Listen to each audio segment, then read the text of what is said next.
Muy buenos días, bienvenidas y bienvenidos al Palacio del Almirante, sede, subsede provisional de la Casa de Porras, que saben que es el lugar de la Universidad de Granada en el que se desarrollan actividades culturales, además muy implicadas en el Albaicín, en el barrio, como un barrio fundamental para el desarrollo histórico de la ciudad. Vamos a iniciar el seminario, el workshop Women and Music Network in Early Modern Europe, Dialogues Between Past and Present. Y tiene en primer lugar la palabra la coordinadora, la directora del workshop, Ascensión Mazuela-Anguita. Muchísimas gracias. Buenos días y bienvenidos, bienvenida a este workshop, tanto a quienes se encuentran aquí con nosotros en Granada como a las decenas de personas que están siguiendo el evento a través de su presentación en streaming dentro y fuera de España.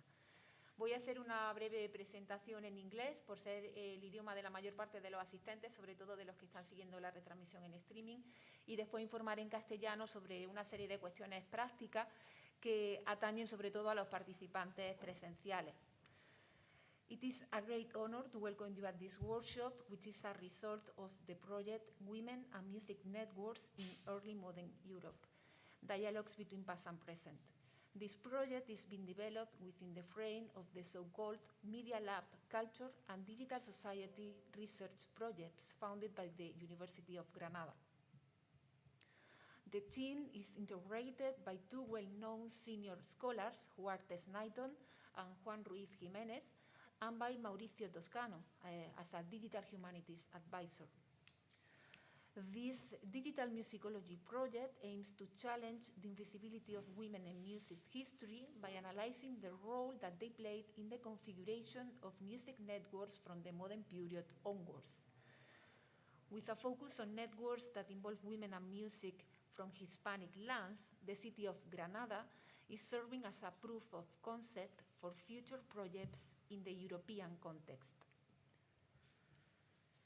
This project explores from an interdisciplinary perspective the contribution of a wide range of women to the processes of creation and performance of music, to the dissemination of music and musical discourse, and to the promotion of the interaction between musicians, which is indispensable for offering a different window onto the musical culture of Europe. 4 networks of patronage, discourse, musicians, and oral musics are receiving particular attention in order to shed light on questions such as how women contributed to the dissemination of music through diplomatic encounters, how the moral discourse on women's musical practices influenced their experience of music, and how women promoted the diffusion of oral traditions of music in the context of migrations. These research programs is fed into an online platform which is under construction, and this will serve not only as a means of enabling instantaneous outreach of the findings, but also as a way of analyzing and mapping different elements of a complex mosaic of interrelated musical activities. One of the events related to this project is this international workshop, which brings together recognized scholars from all over Europe and the United States working in a variety of fields to present recent research into different aspects of the role of women in the configuration of music networks, with the aim of identifying which areas and themes have been and remain to be explored. As you can see on the program, the workshop is structured into 3 general sessions, and moreover, a keynote lecture by Professor Mary Bisner-Hams under the title Women's Networks in the Early Modern World is taking place this evening. This workshop includes in-person attendance and big virtual presentations. Those of you who are following the workshop virtually, please do not hesitate to participate in the discussion. You can let us know your questions and comments through the YouTube chat. I shall now switch to Spanish to provide information about some practical issues concerning in-person participants. Bien, desde el punto de vista práctico... El micrófono, no sé si se estará escuchando, si no hay micrófono. ¿Sí? Sí, está correcto. Vale. ¿Mejor? Perfecto. Desde el punto de vista práctico, simplemente me gustaría informar de que el workshop ha sido reconocido como actividad formativa del programa de doctorado en Historia y Arte, por lo que el estudiantado de este programa que está asistiendo de forma presencial o virtual podrá solicitar su reconocimiento mediante la presentación de una memoria, y toda la información está en la página web. Igualmente, para los asistentes presenciales, me gustaría presentar a los ayudantes que tenemos y que nos van a asistir en la sala, que son Pablo Cid, Nicolás Jiménez y Lidia Cachinero. Y, por último, me gustaría agradecer enormemente el apoyo que hemos recibido de MediaLab-UGR, de la Escuela de Posgrado de la Universidad de Granada, la Casa de Porras, el Departamento de Historia y Ciencias de la Música, con su directora y su responsable de negociado, Lola Rufián, y a la vice-rectora de Igualdad por su asistencia. Pues muchísimas gracias. Muchísimas gracias a ti. Bueno, pues damos a continuación la palabra a Sandra Haro, que viene representando MediaLab-UGR.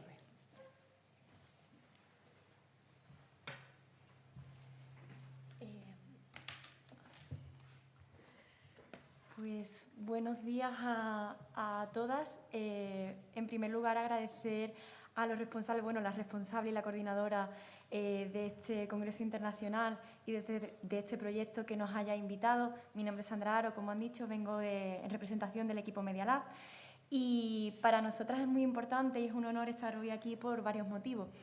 El primero de ellos es que el proyecto de Ascensión fue premiado en la anterior convocatoria de los premios, los proyectos MediaLab, que acaba de cerrar, la de este año curso 2021, y es una convocatoria que lleva mucho trabajo de comunicación, de diseminación, de valoración, porque es muy laborioso, y que además tiene una dotación muy modesta.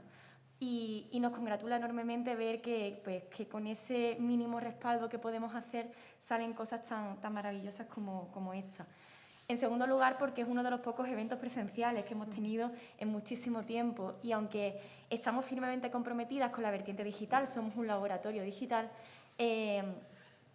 nos gusta también encontrarnos en estos espacios, reconocernos y bueno, en definitiva, crear estos espacios, ¿no?, de encontrarnos y de compartir conocimiento. Y en tercer lugar, porque este proyecto defiende los valores con los que estamos firmemente comprometidas desde MediaLab, como son el poner en relieve, ¿no?, y en poner en valor las humanidades desde una perspectiva además innovadora, desde una metodología nueva, con una vertiente digital muy marcada, y, por qué no también decirlo, por los valores feministas y de perspectiva de género que reconoce este proyecto y que tan necesarios creemos que siguen siendo. Ayer le preguntaba a Pablo, que es mi compañero de MediaLab, que es musicólogo, digo, bueno, dime alguna mujer, yo me queda muy lejos en las ciencias de la música, en el marco de la Edad Media no conozco ninguna. Lo curioso era que sí me venían a la cabeza varios autores, ¿no?, a pesar de desconocer esta disciplina. Creo que eso pone de relevancia lo importante que son proyectos como este, y no solamente por rescatar y visibilizar a estas mujeres, sino por rescatar y visibilizar también lo infrarrepresentado que estamos las mujeres en el mundo musical actual, ¿no?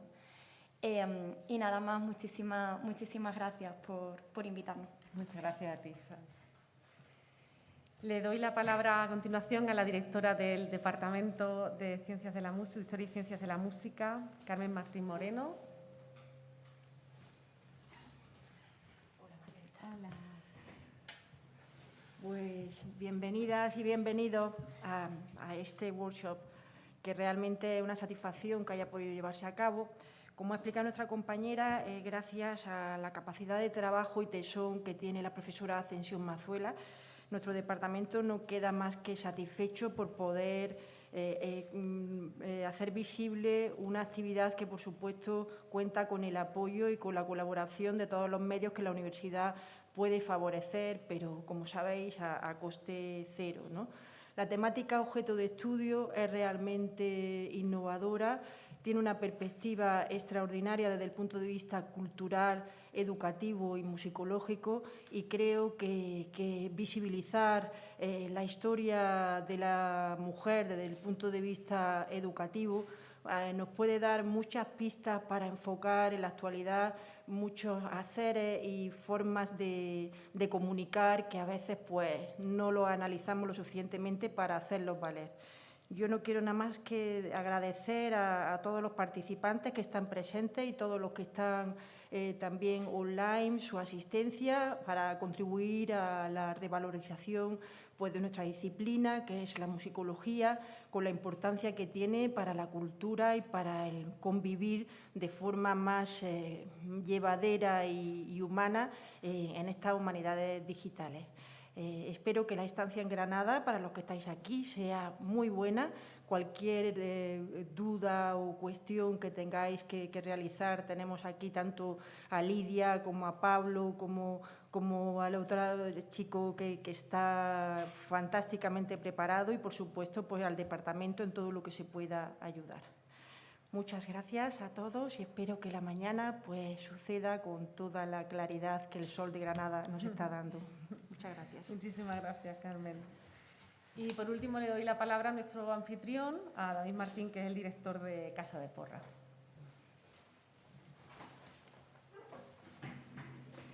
Muchas gracias, querida vicerrectora.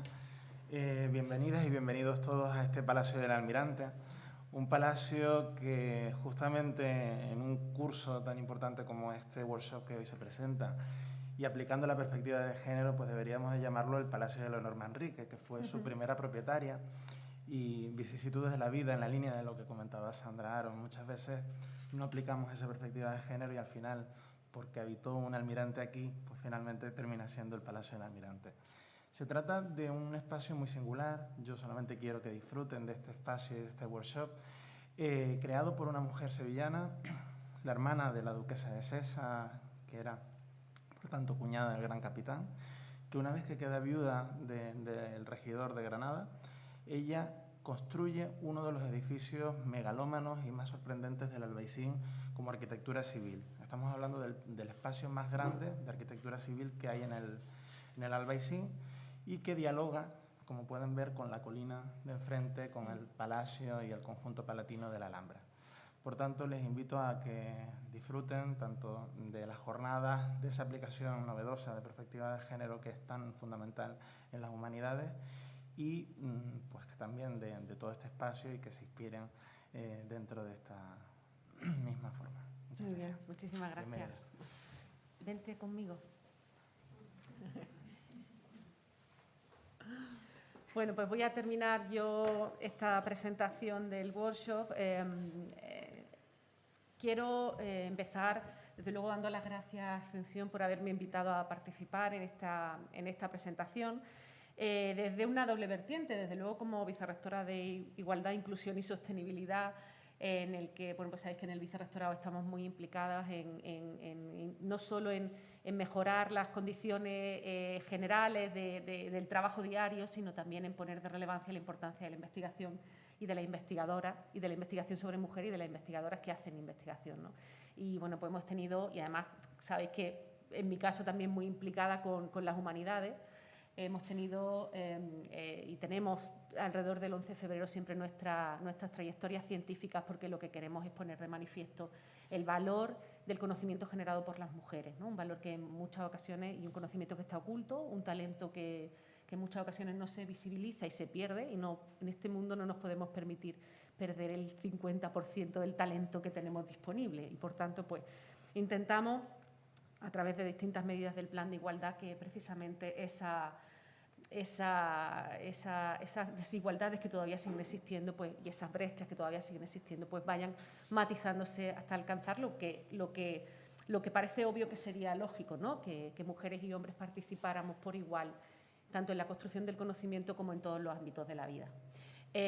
Por otra parte, evidentemente, yo como arqueóloga historiadora dedicada al estudio de las mujeres y del género, pues agradezco muchísimo el que se hagan estas iniciativas, porque precisamente sé lo complicado que es cambiar los discursos que llevan mucho tiempo escritos y que se eligen determinados nombres, eventos, fechas, que se ponen en el primer plano de esa explicación histórica que hacemos desde cualquier disciplina que tenga que ver con eso, y que es muy difícil romper con esos estereotipos, es muy difícil romper con esos discursos y, por tanto, pues cualquier actividad, cualquier evento, cualquier cuestión que sirva para ir rompiendo esas barreras y poniendo los nombres de las mujeres encima de la mesa y en el centro de la explicación histórica, pues es absolutamente bienvenido y, por tanto, pues agradezco mucho la iniciativa.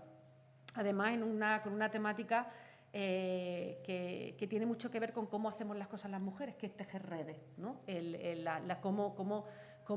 Una de las, también es una estrategia de supervivencia en muchas ocasiones, ¿no? y de empoderamiento también de las mujeres, el utilizar las redes para sostenernos, ¿no? Y lo hacemos en la cotidianidad, en la investigación y también en estas cuestiones las mujeres han sabido siempre generar vínculos y generar redes para también conseguir sus propósitos, ¿no? Que es muy importante. Y en este ámbito, pues imaginaros, ¿no? La importancia que tiene y la relevancia que tiene esa transmisión de conocimiento, bien de muchas formas distintas, como vais a ver durante el workshop, que creo que es muy interesante. Quiero, por tanto, agradecer a quienes han hecho posible este workshop, tanto al Departamento de Historia y Ciencias de la Música, como a Casa de Porras, a MediaLab, a la Escuela de Doctorado, el que participen y el que se impliquen en esta vuelta a la presencialidad, aunque sea semi. Por tanto, quiero saludar también a la gente que nos está viendo desde casa o desde sus despachos, pero bueno, que es muy reconfortante, ¿no? El volver a vernos las caras, aunque sea con mascarilla, aunque sea media cara, pero por lo menos que nos volvamos a sentir cerca, ¿no? Y, por supuesto, a Ascensión y a todo su equipo, por el trabajo que han hecho tan fantástico, por ese proyecto tan fantástico y por la actividad que están programando en el día de hoy y de mañana. Así que nada más, yo me callo, que yo creo que vosotras tenéis cosas mucho más interesantes que decir que yo, pero quiero eso, agradeceros, darle la enhorabuena y esperar que tengáis, que estoy segura, un workshop maravilloso. Muchas gracias. Pues ya está, damos por inaugurado.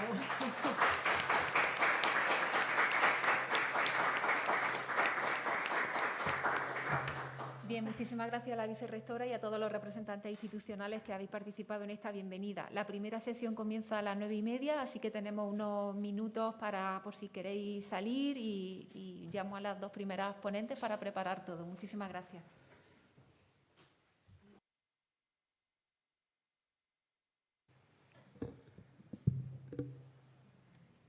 Bien, vamos a comenzar la primera sesión de la mañana, que tendrá dos ponentes, por un lado Laura Ventura y por otro Pilar Ramos. Voy a presentar muy brevemente a la primera. It is my pleasure to introduce Laura Ventura Nieto. She completed her PhD at Royal Holloway in 2017. Her dissertation explores depictions of women making music produced in the Italian peninsula between 1520 and 1650. With a special emphasis on theatricality, performativity, and gender construction. Her current research focuses on the representation and construction of the image of the Italian courtesan in early modern sources. The title of her paper today is Female Education and Social Advancement in Aníbal Guasco's Rayonamiento of 1586. Thank you so much. Muchas gracias, Ascensión. The Italian courts at the turn of the 17th century were populated by courtiers and ladies-in-waiting, men and women whose only concern was to serve the rulers and advancing socially whilst doing so.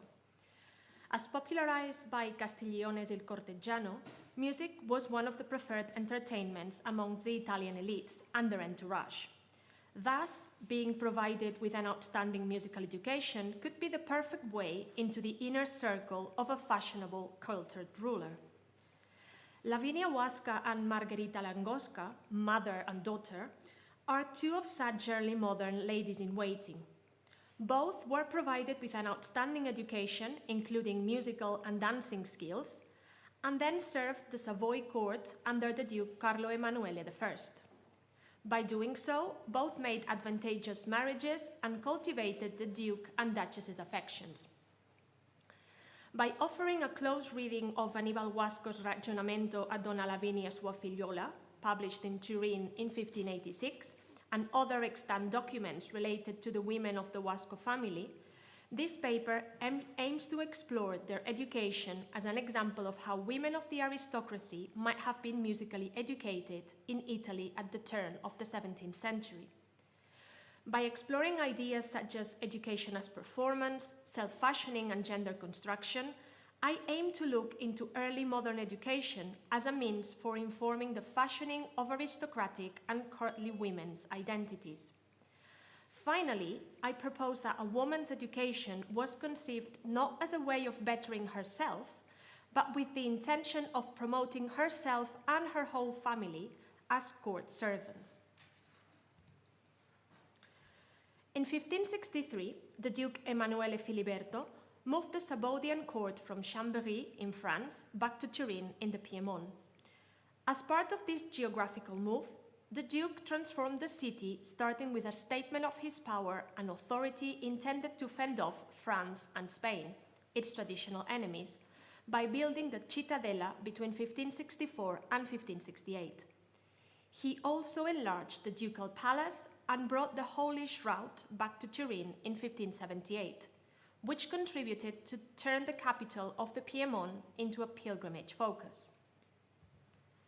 He was succeeded by his son, Carlo Emanuele, in 1580. Influenced by his mother, Marguerite de Valois, he was a cultured man considered to be a good musician, man of letters with an interest in archaeology and the sciences. During his reign, he redesigned the city as a European cultural capital. Alongside his architect Ascanio Vitozzi, the city gained wide streets and piazze, including a large square outside the palace and the Reggio Parco, an elaborate garden with woods, lawns, fountains, grottos, statues, temples, and an enclosure with wild animals. The ducal palace, which had already been enlarged during his father's reign, was further expanded to include Il Teatro, a large gallery wing consisted of 32 arcaded bays at ground level and an equal number of windows above, commanding a panoramic view of the hills and the River Po on the one side, whilst flanking the city square on the other. This gallery housed the Duke's art collection, his archive, and his library. In 1585, he married the Infanta of Spain, Catalina Micaela, the second daughter of Philip II. The Duchess was an amateur musician. Her mother, Isabel of Valois, bequeathed a clavichord to her in 1584, an instrument which she might have taken to Turin following her marriage. Catalina Micaela helped the Duke turn the city into an almost regal court that doubled its size during the early years of his reign, housing between 250 and 300 permanent officers. Under Catalina Micaela's influence, the court became predominantly Spanish in language and costumes. This modernized city became the perfect backdrop for elaborate ceremonies and spectacles that would impress and entertain the Duke's subjects and glorify his regime. Carlo Emanuele constructed himself as a true Renaissance ruler by becoming a patron of the arts. Considered to be a man of letters by his peers, Carlo Emanuele was friend of writers such as Tasso, Chiabrera, and Marino, who were received at his court during his reign. He established his princely authority through two main types of courtly entertainments: tournaments and spectacles, which included music and court ballets. Both theatrical in nature, it is well known that the Duke was involved in devising these activities alongside prominent Sabaudian courtiers, such as Lodovico d'Allier and Lodovico's nephew Filippo. Using his own libretti, Lodovico put together theatrical spectacles such as Il combattimento dei Cavalieri di Diana e di Venere all'Isla Polidora from 1602 with madrigals by Stigliani, Festa di Mirafiori from 1608, Le Trasformazioni di Millefonti from 1609, and I Trionfi del Petrarca from 1618. Moreover, during the early 17th century, Commedia dell'arte companies sojourned in Turin several times on their way to France, such as the Accesi between 1602 and 1609, and Andreini's Fedeli in 1620. Also, the court's director of chamber music between 1611 and 1623, Sigismondo d'India, formed a tandem with Dallier, which turned out to be particularly important for the future of opera in Turin.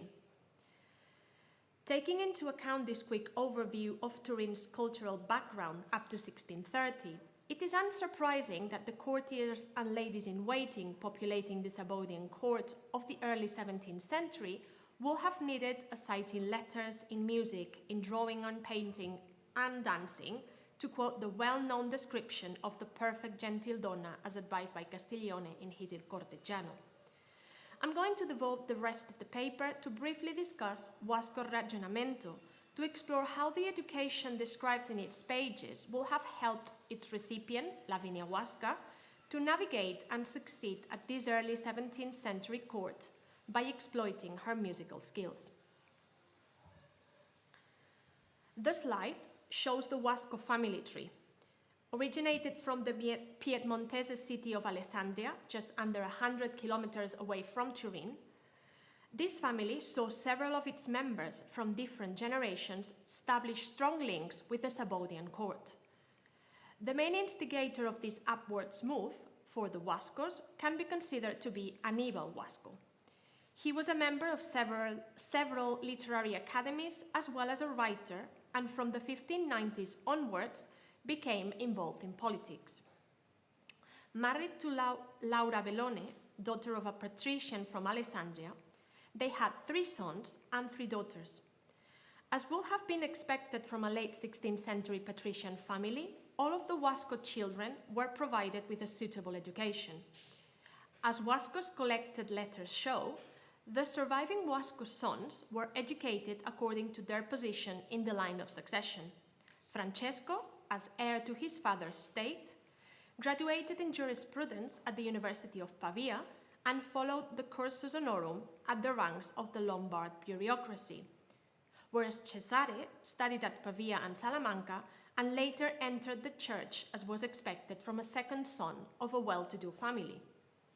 Similarly, the 2 youngest Huasco girls, Caterina and Veronica, boarded as girls at the convent of Santa Margarita in Alessandria, later taking the veil at the Milanese convents of Santa Caterina di Porta Ticinese and Suore Angeliche di San Paolo, respectively. However, Lavinia remained at home. Educated by her father and hired tutors, her education seems to mirror exactly the advice outlined in Stefano Huazzo's La Civil Conversazione. It is well known that both men were acquaintances, so Huasco definitely knew of Huazzo's text, published in Brescia in 1574, the same year Lavinia was born. A highly desired occupation for a young patrician woman, Lavinia was accepted into service as lady-in-waiting to Duchess Catalina Micaela of Spain in 1585, who had only very recently married the Duke of Savoy, Carlo Emanuele I. In 1586, at only 11 years old, Lavinia moves from her hometown of Alessandria to the court in Turin. With her, she carries a manuscript of her father's Ragionamento, which she gets published on 15 March 1586, soon after her arrival at the Sabodian court. Huasco's Ragionamento is a particularly interesting document because it contains a very detailed description of the education Lavinia received, followed by detailed advice on how to properly behave at court. According to her father's words, Lavinia was provided with such an education as she was the only member of her family that was a reliable recipient of it, thus discarding her brothers and male cousins. The text very carefully constructed the images of both father and daughter as a way of promoting not only Lavinia as lady-in-waiting, but also the whole of her family. Indeed, Huasco sees Lavinia's education as a collaborative effort. Quote, "It will weigh heavily on my conscience that I had done so much for you to the detriment of my other children, but I know they will be content seeing you going to a situation where, provided your part do what is required of you and what we are hoping for, you will be able to bring profit and honor both to yourself and to them." End of quote. According to Ragionamento, Lavinia knew how to use the abacus, played testing board games such as chess, backgammon, and tocadillo, was able to read by the age of 4, and learned how to write at 7, especially excelling at calligraphy, a feat that becomes a recurrent trope throughout Wasco's extant correspondence. Most interestingly, Lavinia had an exquisite musical education, which included singing and sight reading, viol and clavichord playing, intabulation, and counterpoint. Such a set of skills would have made the young Lavinia a great asset for the cultured Savodian court. On the one hand, her musical talents will have allowed her to entertain the Duchess and her entourage by singing or accompanying other people singing, as well as intabulating the music that so prominently featured in the court of Turin, thus also becoming a tool for courtly socializing. Indeed, Wasco devotes a section of the Ragionamento to advising Lavinia how to keep her skills whilst performing her daily duties attending the Duchess, clear proof that these musical talents were an inherent part of her duties as lady-in-waiting.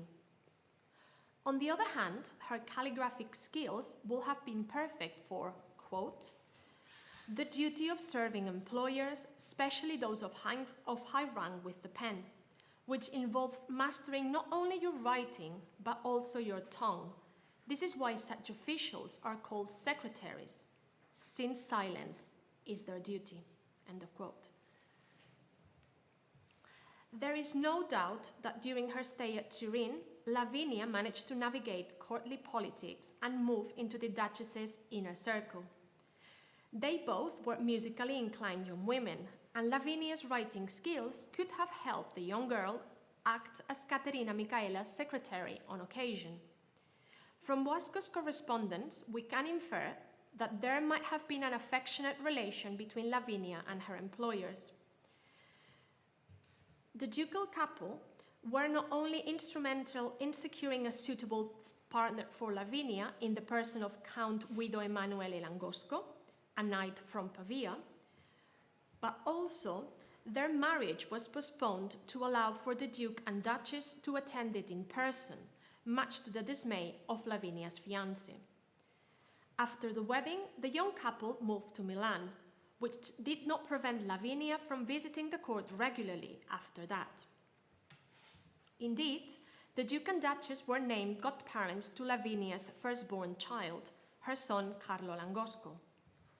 Moreover, when Caterina Micaela died in childbirth in 1597, Wasco discusses in one of his letters how difficult it will be for them to pass on the sad news to then pregnant Lavinia. So far, we can see how Lavinia's exquisite education allowed her personally to advance socially. Was the wider Wasco family as successful? The extant sources show that both Wasco brothers did well for themselves following Lavinia's stint at the Savodian court. The eldest was elected mayor of Tortona and senator in Milan and married Chiara Luce Staggeno, the daughter of a wealthy Genoese gentleman. The youngest entered the court of Cardinal Maurizio of Savoy, the son of Lavinia's employers, but all untimely passed away as he was about to be appointed prior to an abbey. The previous Wasco generation did not do bad either. Annibal himself successfully entered the world of politics, whereas the widow of Annibal's older brother Scipio married Rodrigo of Toledo, then governor of Milan. Mirroring what happened to her mother some 20 years prior, 10-year-old Margarita Langosca, Lavinia's eldest daughter, was invited to serve as lady-in-waiting to the young daughter of her mother's previous employers around 1604. According to Wasco's extant letters, young Margarita excelled at calligraphy just like her mother before her. In her case, however, we do not know anything about Margarita's musical skills, but her grandfather praises her dancing skills, which will have been equally adequate to serve the Savodian court. She only left the court in 1627 to move to Milan to live with her mother Lavinia, who had recently become a second-time widow following the death of her second husband, Prospero Visconti. 2 years after, Margarita marries Marquis Erasmo di Busca. Both mother and daughter died in 1632, Margarita during childbirth, merely 2 years after the death of their employer, Duke Carlo Emanuele I. This paper has aimed to briefly explore 2 generations of women from the same family, whose musical skills were clearly instrumental in their social advancement. These skills did not only permit them to achieve the coveted role of lady-in-waiting to an extremely cultured North Italian court, but also helped them play the perfect courtly roles to gain their employers' and fellow courtiers' affections. Both ladies ended up making very advantageous marriages, as well as helping their wider families to advance socially.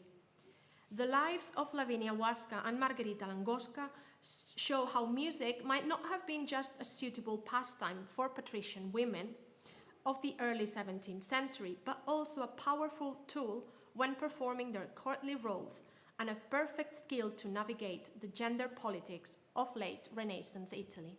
Thank you very much.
It is a great honor to introduce Pilar Ramos, even though she needs no presentation.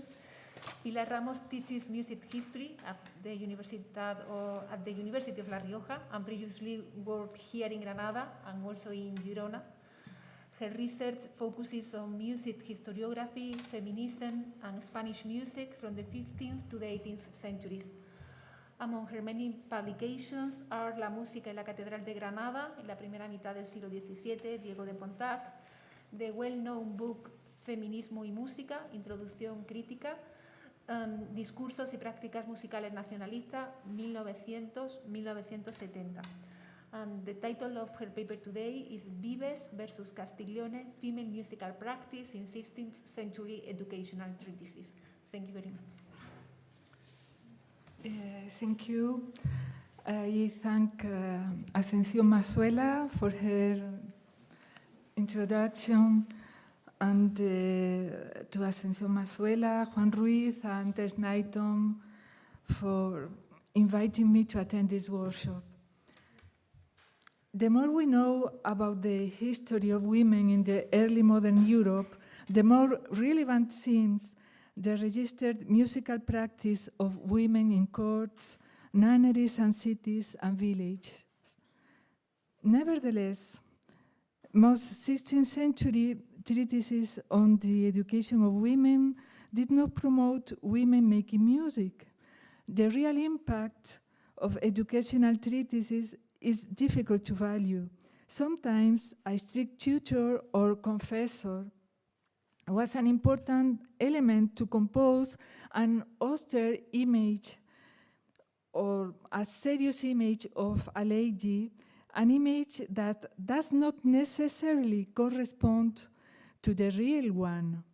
When dealing with educational treatises, we should always remember their ambiguous role as books of political or even personal propaganda, at the same time as cultural texts, that is to say, as books that represent the ideas and ways of living of their time.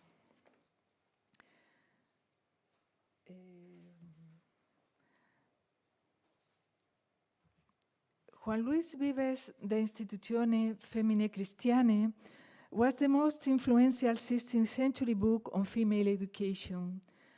36 editions and translations into English, Spanish, French, German, and Italian were printed in the 16th century. Vives' model of behavior for women soon got a rival, the ideal lady or donna di palazzo, described in Il Cortegiano by Castiglione. Translated and reprinted all over Europe. Since Il Cortegiano is extensively commented in the civilization of the Renaissance in Italy, Die Kultur der Renaissance in Italian, by Jacob Burckhardt, our image of the Renaissance is linked to Castiglione's work. In contrast, Vives' books on the education of women is not so easily associated with the golden, unworried, or glamorous life of Italian courts. The dedicatee of the Institutione was not an Italian, but Queen Catherine of Aragon, the wife of Henry VIII of England.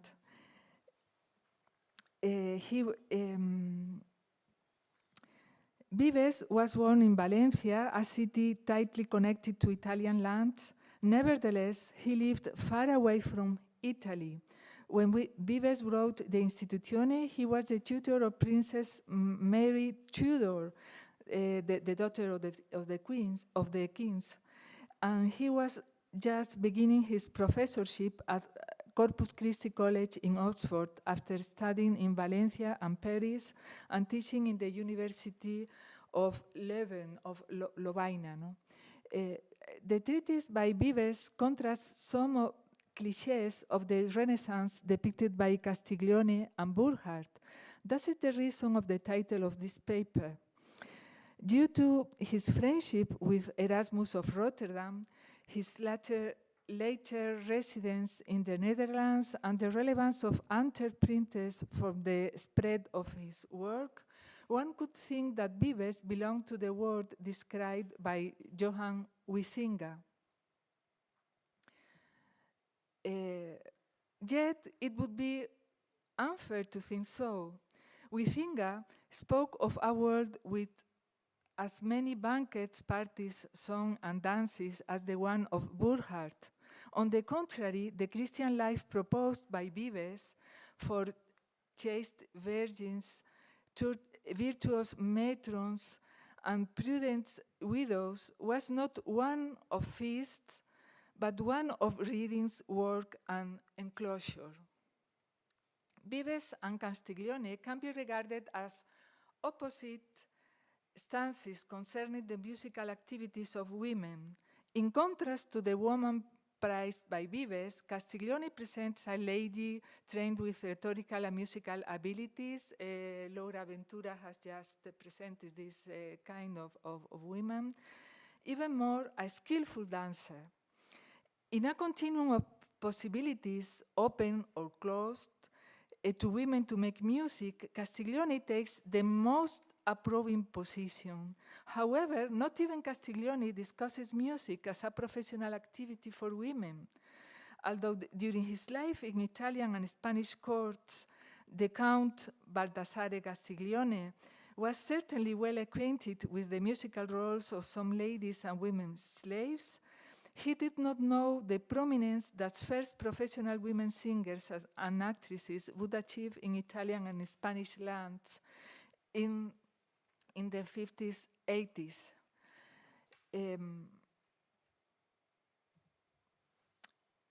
Most of the reception of both writers, Castiglione and Vives, depended on translations that would often include several additions, cuts, or more elaborated adjustments.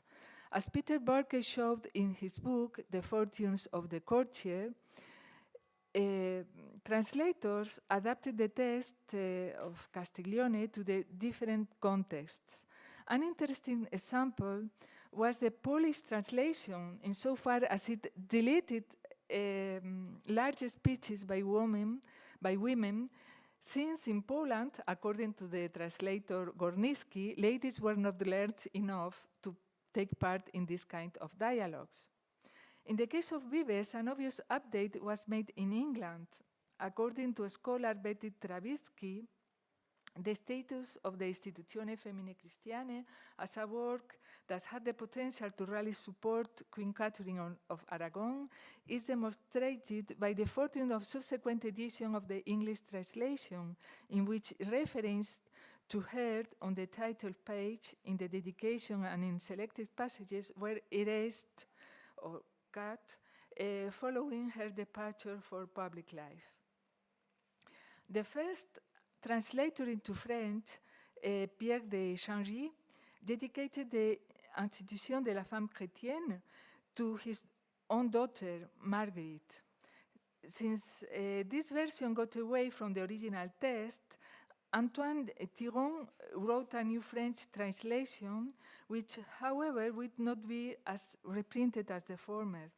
In her study on the spread of Vives' thought about women's musical practice in France and Italy, Catherine Deutsch focuses on the bilingual book published in Antwerp that closely follows Vives, the Istituzione. La istituzione di una fanciulla nata nobilmente. His author, Giovanni Michele Bruto, was a deacon who had fled from Venice because he had been accused of heresy. He settled in Antwerp. As Lydia Oster remarked, Bruto set forth the double moral code in the same treatise. Music is beneficial in the hands of men, yet destructive in those of women. Its beneficial rational side belongs to men, while its sensual and destructive phase belongs to women. You have here a quote. To sum up, Bruto holds that our girl will refrain from using music. This is another quotation. Giovanni Michele Bruto was by no means the first 16th century Venetian writer to reject the singing or playing by women. Pietro Aretino and Pietro Bembo actively discouraged musical practice by young girls, seeing it either as a waste of time or as a first step on the slippery slope to immorality. Analogous concepts were argued for in many other moral books for women in several European countries. As Wendy Heller writes, Venetian social life did not revolve around a central court in which high-ranking women participated, as depicted famously in Castiglione's Cortillano, and we could add in the court of Turin of the Savoy dukes.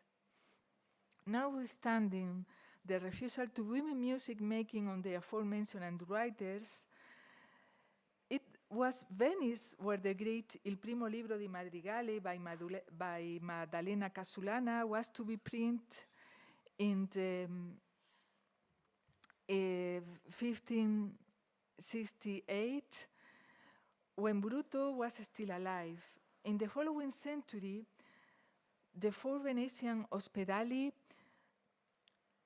provided an extraordinary professional musical training to hundreds of young girls, including counterpoint, playing instruments, and singing. Venetian theaters would display opera singers or emblematic women, in the expression of Wendy Heller. Although the Istituzione was translated into Italian in 1546, Italian readers got used to Vives' work through the reworking by Ludovico Dolce, also printed in Venice, by the way, Dialogo della Istituzione delle donne secondo i tre stati che cadono nella vita umana.